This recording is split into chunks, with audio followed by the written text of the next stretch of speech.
Alright, so it's been a little while since we've learned much new about The Legend of Zelda: A Link Between Worlds for the 3DS, and that's where you guys come in. Ever since our last analysis, you guys flooded the comments with things that we missed and some of your own theories too. So we figured it's time to power up the all analysis machine to show all the new ideas that you guys came up with.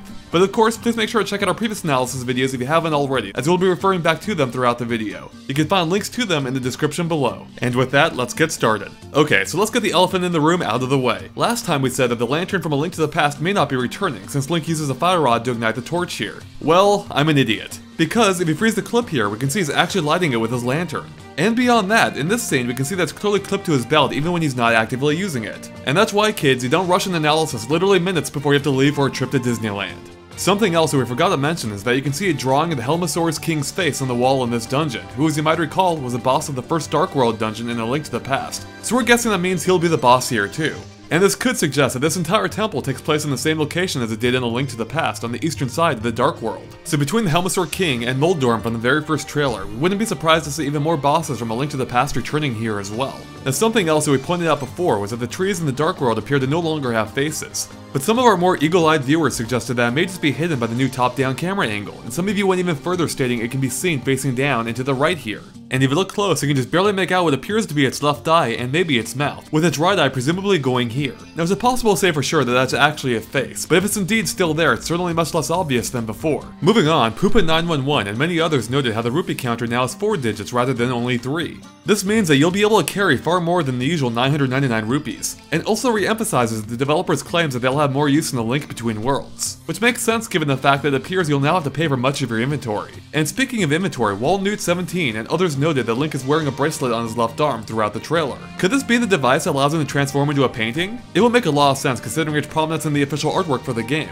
But what's more intriguing about the artwork, as many of you pointed out, is that Link can be seen using the Master Sword, which is something that shouldn't be possible after the events of A Link to the Past. Because at the end of that game, Link sets the Master Sword back on his pedestal and the on-screen text claims it'll remain there forever.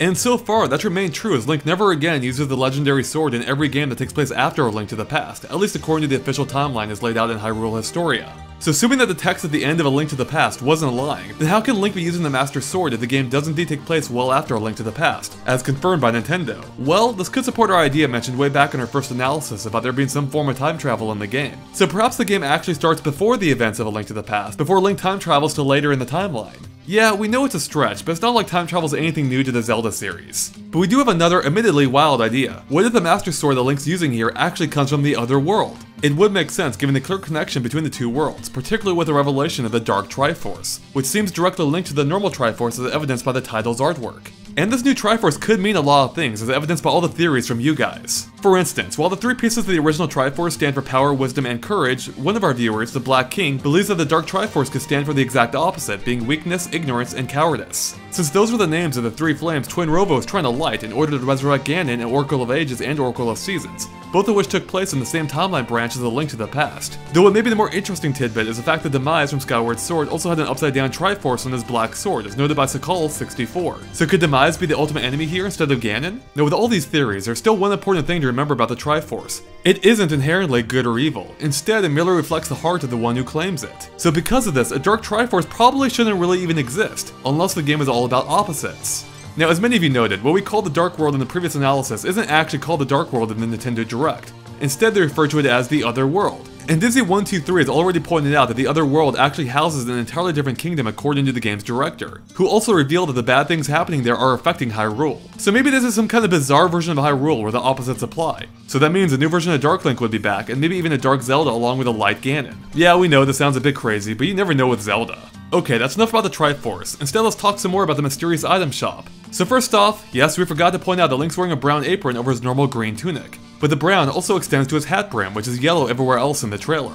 What could this mean? Well, his outfit does sort of look like what a shopkeeper might wear. Either way, it might be the outfit that Link starts the game off wearing, before donning his official clothing later on, similar to Wind Waker and Twilight Princess. Although, if this is the start of the game, does that mean it might start with 4 hearts instead of the usual 3? And as we mentioned in our past analysis, the shop almost looks like it could be part of the Otherworld. Is that where Link actually starts the game this time around? Maybe he was born there. Although this does seem unlikely given that Iwata has said that Link lives in the normal world. Now what about the strange rabbit-like creature manning the shop? Mikum230 suggests that the rabbit might actually be a huge fan of the Link from A Link to the Past. It would explain why he dresses like a rabbit and collects all of Link's old gear. As for the shop itself, Matching Ties for the Win believes it could actually be a workshop where you can upgrade items, much like Skyloft's Bazaar. After all, it does seem like some of Link's abilities have been upgraded in this trailer. For instance, Link's shield is now yellow instead of the blue from the first trailer. Now it could just be an entirely different shield too. Now back in the item shop, Bobbery18 and a few others also pointed out that the propeller item we pointed out before might be the return of the Whirlwind from Spirit Tracks, which allow players to blow in the microphone to send far-off items flying. Maybe it's used in the same way here too. Finally, Hayden Rise may have discovered a really cool Easter egg. In the top left corner of the item shop, there appears to be a picture of something. Well, that something may just be the map of Faron Woods from Skyward Sword. If that's really what the picture shows, is it merely just a wink to players on the lookout? Or could it hint at a stronger connection to Skyward Sword? And with that, we're done covering everything we could dig up on The Legend of Zelda: A Link Between Worlds. And like always, let us know if we missed anything by posting in the comments. If you liked our analysis, please make sure to like us on Facebook or follow us on Twitter at GameXplain. There are even super easy to click links in the description below. Thanks for watching, and make sure to keep an eye on GameXplain.com for more on The Legend of Zelda: A Link Between Worlds and other things gaming too.